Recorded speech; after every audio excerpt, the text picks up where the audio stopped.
সুপ্রিয় চাকরি প্রত্যাশী ভাই বোনেরা, আশা করি আপনারা সবাই ভালো আছেন। এখানে দেখতেই পাচ্ছেন সম্প্রতি বাংলাদেশ বিদ্যুৎ উন্নয়ন বোর্ডের নিয়ন্ত্রণে পেঞ্চুগঞ্জ বিউব উচ্চ বিদ্যালয়ে বেশ সংখ্যক পদে শিক্ষক নিয়োগ প্রদান করবে। আজকের এই বিজ্ঞপ্তিতে এই পদগুলো সম্পর্কে আপনারা বিস্তারিত জানতে পারবেন। কোন পদে কতজনকে নিয়োগ প্রদান করবে, শিক্ষাগত যোগ্যতা ও অভিজ্ঞতা কিরকম, বেতন স্কেল কিরকম প্রদান করবে, কিভাবে কোথায় গিয়ে আবেদন করবেন এবং আবেদন করার পর কোন পদের জন্য কত টাকা খরচ পড়বে। এছাড়াও এই পদগুলোর ক্ষেত্রে বাংলাদেশের কোন কোন জেলার প্রার্থীরা আবেদন করতে পারবেন বিস্তারিত জানতে পারবেন। তো মূল ভিডিওতে যাওয়ার আগে ছোট্ট একটা অনুরোধ, আপনি যদি এই চ্যানেলে নতুন এসে থাকেন তাহলে অবশ্যই চ্যানেলটিকে সাবস্ক্রাইব করবেন, আর যদি ফেসবুক পেজ থেকে দেখে থাকেন তাহলে অবশ্যই পেজটিকে ফলো দিয়ে পাশে থাকবেন।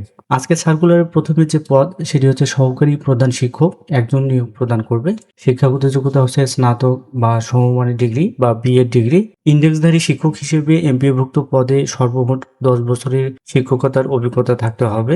এই পদে দৈনিক ভাতা হিসেবে 671 টাকা, যা মাসিক 16,775 টাকা প্রদান করবে। বাংলা বিভাগে সহকারী শিক্ষক হিসেবে একজনকে নিয়োগ প্রদান করবে। স্নাতক পর্যায়ে কমপক্ষে 300 নম্বরে বাংলা সহ স্নাতক ডিগ্রি বা সমমান অথবা সংশ্লিষ্ট বিষয়ে স্নাতক বা সংশ্লিষ্ট বিষয়ে স্নাতকোত্তর ডিগ্রি থাকতে হবে। ইংরেজি বিভাগে সহকারী শিক্ষক নিয়োগ দেবে একজন। স্নাতক পর্যায়ে কমপক্ষে 300 নম্বরে ইংরেজি সহ স্নাতকোত্তর ডিগ্রি বা সমমান অথবা সংশ্লিষ্ট বিষয়ে স্নাতক বা সংশ্লিষ্ট বিষয়ে স্নাতকোত্তর ডিগ্রি থাকতে হবে। এরপরে ব্যবসায় শিক্ষা বিভাগে সহকারী শিক্ষক পদে একজনকে নিয়োগ প্রদান করবে। বাণিজ্য বা ব্যাচেলর অফ বিজনেস স্টাডিজ বিভাগে স্নাতক ডিগ্রি বা সমমানের ডিগ্রি থাকতে হবে।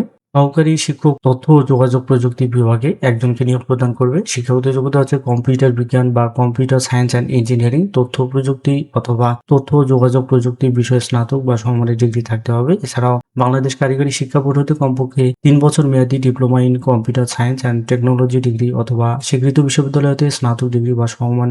বাংলাদেশ কারিগরি শিক্ষা বোর্ড হতে 1 বছর মেয়াদী পোস্ট গ্রাজুয়েট ডিপ্লোমা অথবা advanced certificate course in computer technology অথবা diploma in computer operation course degree থাকতে হবে। এরপরে গণিত বিভাগে সহকারী শিক্ষক নিয়োগ দেবে একজনকে। স্বীকৃত কোনো বিশ্ববিদ্যালয় হতে স্নাতক পর্যায়ে কমপক্ষে 300 নম্বরের গণিত সহ বিজ্ঞান বিভাগে কোর্সে স্নাতক ডিগ্রি থাকতে হবে।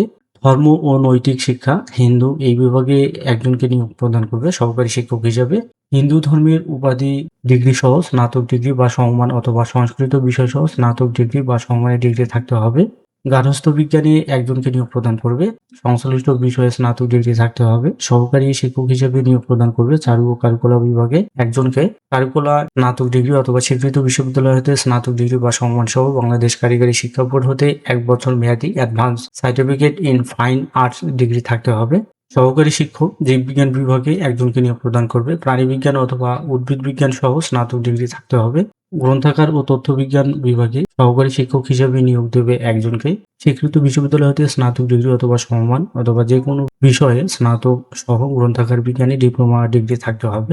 এই 2 থেকে 11 নং পদের ক্ষেত্রে বেতন স্কেল হচ্ছে দৈনিক 602 টাকা, যা মাসিক বেতন 15,050 টাকা। এবং 12 নং পদে হচ্ছে অফিস সহায়ক। এই পদে কতজনকে নিয়োগ প্রদান করবে সেটি এখানে নির্দিষ্টভাবে উল্লেখ করা নেই। শিক্ষাগত যোগ্যতা হচ্ছে এসএসসি দাখিল বা সমমান। দৈনিক ভাতা হচ্ছে 495 টাকা, যা মাসিক 12,375 টাকা। এই পদগুলোর ক্ষেত্রে বাংলাদেশের সকল জেলায় নারী এবং পুরুষ উভয়ে আবেদন করতে পারবেন এবং এখানে সর্বশেষ কলামে বলা হয়েছে অভিজ্ঞতা সম্পন্ন প্রার্থীদের অগ্রাধিকার দেওয়া হবে। এরপরে শর্তাবলীর মধ্যে দেওয়া রয়েছে আবেদনের শেষ তারিখ হচ্ছে 31শে মার্চ। 1 থেকে 11 নং পদের জন্য এসএসসি ও এইচএসসি অথবা সমমানের পরীক্ষায় জিপিএ 5 স্কেলে কমপক্ষে 3.50 থাকতে হবে এবং স্নাতক ও স্নাতকোত্তর অথবা সমমানের পরীক্ষায় জিপিএ 4 স্কেলের ক্ষেত্রে কমপক্ষে 2.5 থাকতে হবে। সমগ্র শিক্ষা জীবনে একটির বেশি তৃতীয় বিভাগ বা শ্রেণী বা অথবা সমমানের জিপিএ বা সিজিপিএ গ্রহণযোগ্য হবে না। 12 নং পদের জন্য এসএসসি ও সমমান পরীক্ষায় জিপিএ 5 স্কেলের মধ্যে কমপক্ষে 2.5 থাকতে হবে। এরপর এখানে বলা হয়েছে 1 থেকে 11 নং পদের জন্য মাওসী নীতিমালা 2021 অনুযায়ী 31শে মার্চ তারিখের সর্বোচ্চ বয়সীমা হচ্ছে 35 বছর এবং 12 নং পদের জন্য সর্বোচ্চ বয়সীমা হচ্ছে 32 বছর। আবেদনকারীকে স্বহস্তে লিখিত আবেদন, জাতীয় পরিচয়পত্রের ফটোকপি, মোবাইল নম্বর ও ইমেইল সহ জীবন বৃত্তান্ত 2 কপি ছবি সহ সকল শিক্ষাগত যোগ্যতা সনদের ফটোকপি ব্যবস্থাপক পেঞ্চুগঞ্জ কম্বাইন্ড সাইকেল বিদ্যুৎ কেন্দ্র ফিউবো পেঞ্চুগঞ্জ সিলেট এই বরাবর আগামী 31শে মার্চ তারিখের মধ্যে আপনাকে ডাক অথবা কুরিয়ার অথবা সরাসরি আবেদনপত্র পৌঁছাতে হবে। ইমেইল, মোবাইল ফোনে এসএমএস এর মাধ্যমে লিখিত মৌখিক পরীক্ষার তারিখ, সময় আবেদনকারীকে অবহিত করা হবে। নামের উপর অবশ্যই আবেদনকৃত পদের নাম লিখতে হবে। যেহেতু আপনাকে অফলাইনে আবেদন করতে হবে ডাকযোগে সরাসরি অথবা কুরিয়ারে, সেক্ষেত্রে নির্ধারিত সময়ের অপেক্ষা না করে তাড়াতাড়ি আবেদন করাই শ্রেয় হবে। এই ছিল আজকের মতো। দেখা হবে আবারও নতুন কোনো নিয়োগ বিজ্ঞপ্তির ভিডিওতে। সেই পর্যন্ত ভালো থাকবেন, সুস্থ থাকবেন। আল্লাহ হাফেজ।